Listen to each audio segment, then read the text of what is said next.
Hello my little friends, welcome back to my channel. I am Shamily, and if you don't know me, I am doing Animal Crossing videos, and this is Felminora, my Springcore island. If you want to learn to do this swamp in Springcore, stay with me. The first item you're gonna be needing are bushes, of course a lot of greeneries like the vines, weeds and glowing moss. I feel like they're so important.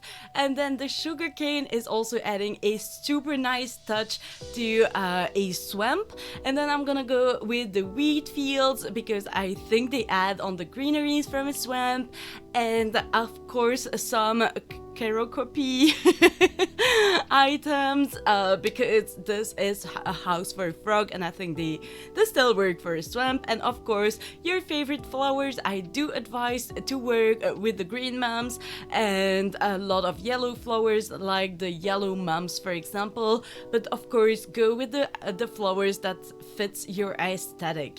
Then you're gonna be starting on waterscaping, and honestly I'm gonna be honest, super honest with you, waterscaping is not always my jam, but I feel like it did help a lot to work on this swamp because I could work on the different type of doing a water stream.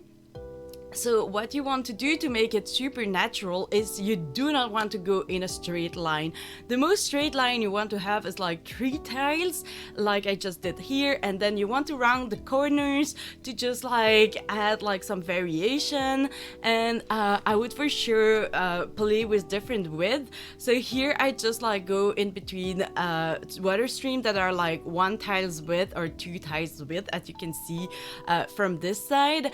And wherever I go, I try to have like rounded corners. So this is my main terraforming trick is to have like 3 tiles of waterscaping and then 1 going in diagonal and then rounding the corner. I do like to round from the inside and outside, but sometimes you don't have the place to do so.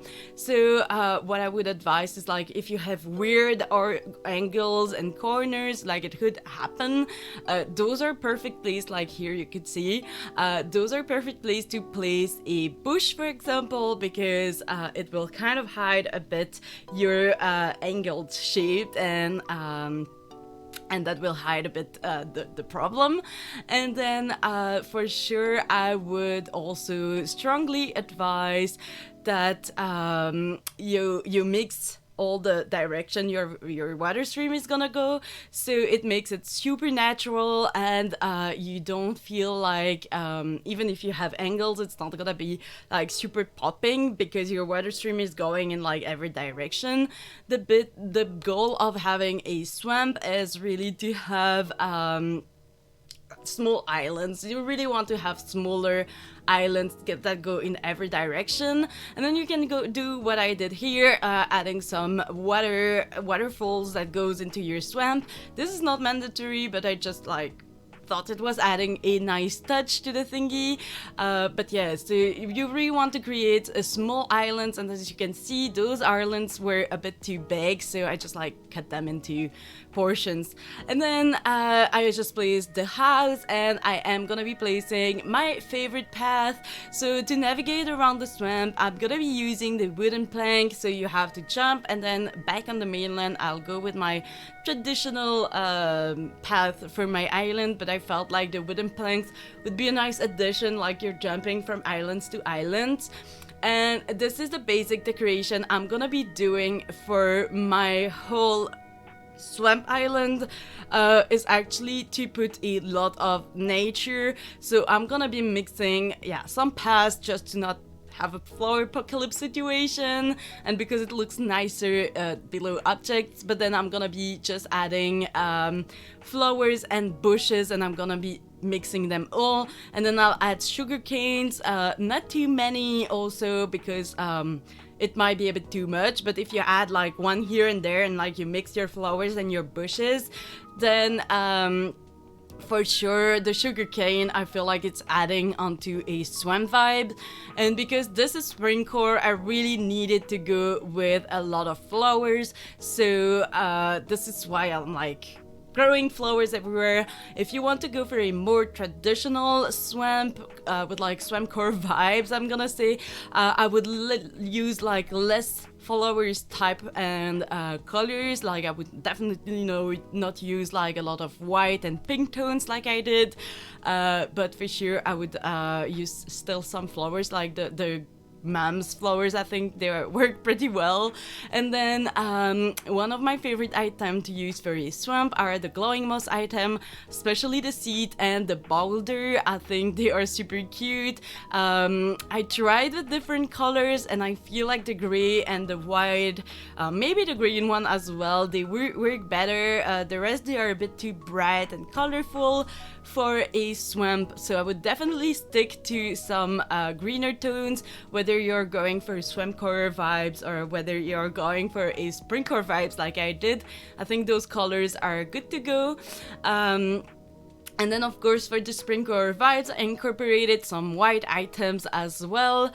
But for a swamp, I would definitely stick to something more green or darker. Like a real swamp is like very gloomy, I would say. It's like something with fog where you don't really know what is happening. If you want to use trees, by the way, I am gonna be using them in later part of this video, more in the back of the house, but I would strongly advise for a swamp to go with the bamboo trees. So this is when I just like brought back my bamboos, because I haven't used them a lot on this island, but I just went with like a lot of bamboo trees. They mixed well with normal trees, but they also tried to mix them with some cedar trees. And then as you can see, like adding some wheat fields, it just adds some greeneries. For sure, for a more swamp area that is not in spring, I would maybe go for lighter tones like the green, the greenish tones that are there.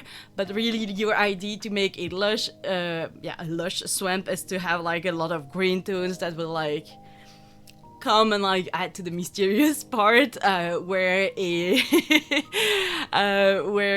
Springcore swamp, I'm trying to neutralize that with a lot of my Springcore colors.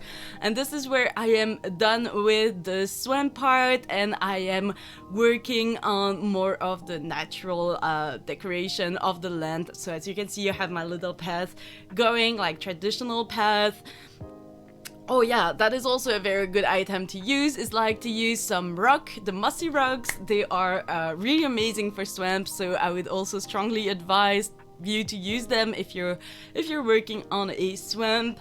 But yeah, so now I am decorating around Jeremiah's home. By the way, I did decorate Jeremiah's home completely, so you can see that at the end of the video.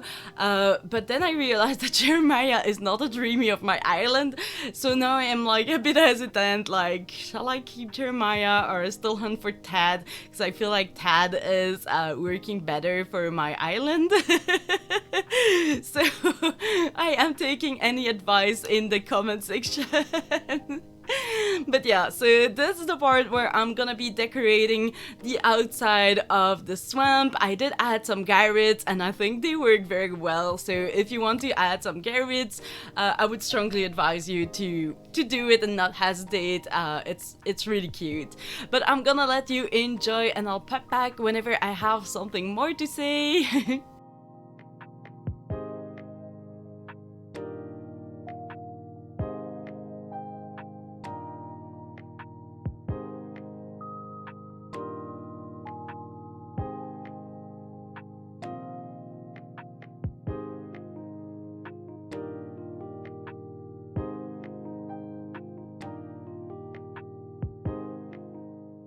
Oh my gosh, Jeremiah was super excited for me to work on his home area, so it was super cute to see him doing zoomies. And I worked a lot with the wedding items, because you may not know this, but my island is based on fairy tales, and this tale is The Princess and the Frog. And I really wanted to have then the symbolism of like going for a frog wedding. And then I'll be also adding some spooky items, but they are very well hidden in the belt, so I'm not sure we'll see them right away. But it's just like a little winky face for Dr. Facilier. I don't know how you pronounce that in English. But yeah, so that was the idea. And then I wanted to have kind of a lush, a spooky forest in the back, and have like my little path going to the secret beach that is like zigzagging in between the trees, and like not hide completely the entrance to the secret beach, but also not making too obvious that it's the entrance of the secret beach. At first I wanted to go with like a bridge and like more waterscaping and swamp area. But then I realized that it was gonna look too similar to my previous secret beach that I will link in the top corner, just in case you need it. But yeah, so I felt like it was gonna be a bit too similar. And this is a trick I learned from Lex Play's video. It's just like whenever you're planting your tree, to just like place a design pattern behind it, because you won't see anything behind your trees. But just in case you see them somewhere, then it adds a cute effect. And I thought it was a very wise and smart advice, so I tried to work with it.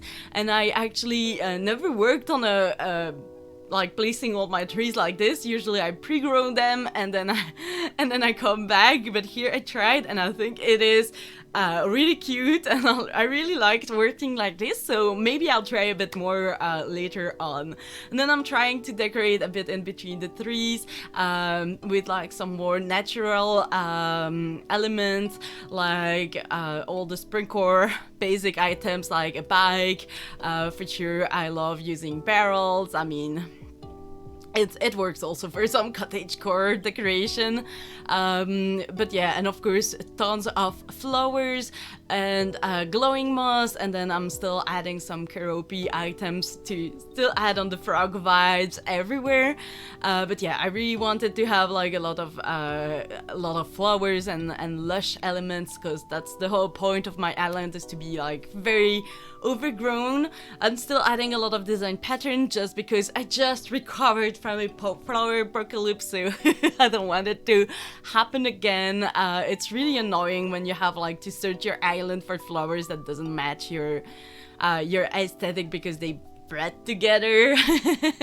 And then I'm adding some also mushroom item, because they are super cute and they link a bit also with my Alice in Wonderland theme that is over there. But we are reaching towards the end of the build, the outside build. Stay tuned, because there is the inside of the home that I decorated, and I still have like some great tips if you want to make a house for a Springcore area. For sure I went with this house shape that I think are really working for a swamp. I don't know I don't know why this is making me think of swamp, and the colors then I use are also matching within the whole scenery.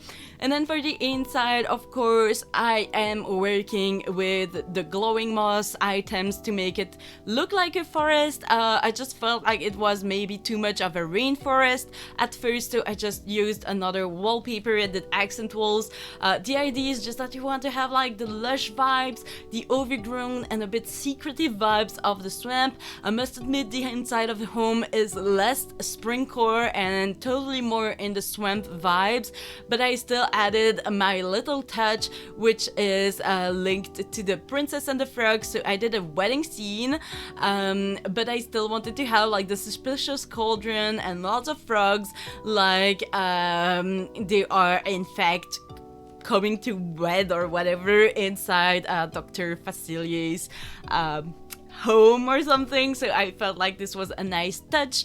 And for the wheat fields, as you can see here, I rework with the more pale colors, which I think work a bit more for a swampcore area, which like the golden wheat field was not working as well.